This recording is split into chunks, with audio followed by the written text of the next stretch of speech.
लोग प्यार के दुनिया बनावेला, राजा और रानी के सपना सजावेला। हो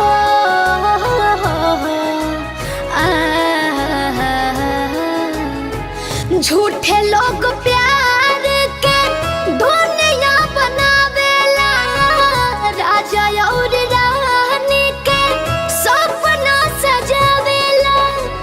ओछके में माहौल भर जाला हो, ओछके में माहौल भर जाला हो।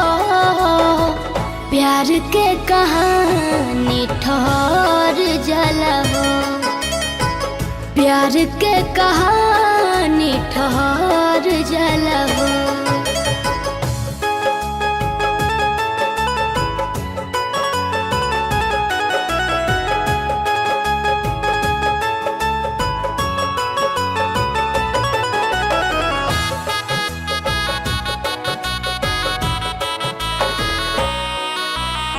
Music by Arya Sharma.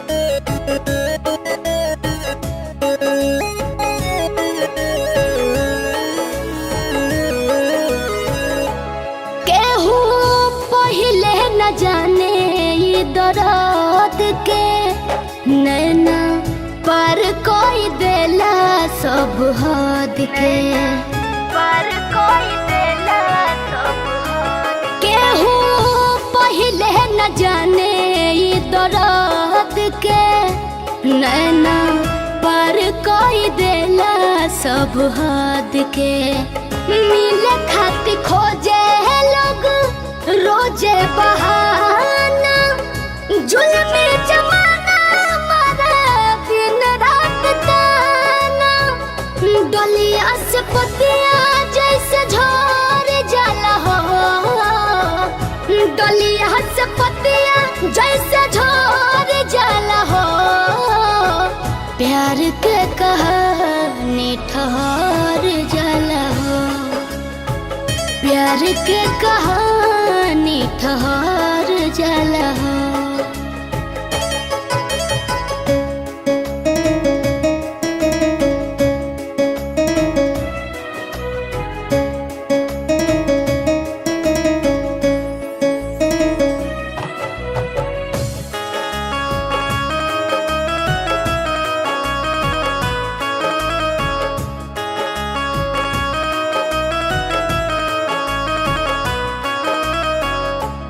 केहू जान जान कह के बन जान हो, कुछ दिन में हो जाला अनजान हो।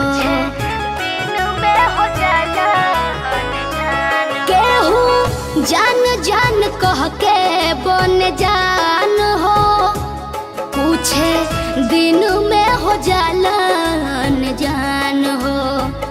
जिंदगी के नैया डूबे नदी बीच जाके, एगो दिल हंसे एगो दिल के रुआ के।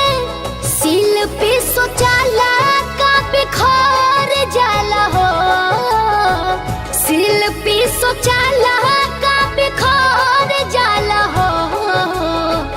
प्यार के कहानी ठहर जाला हो, प्यार के कहानी ठहर जाला हो।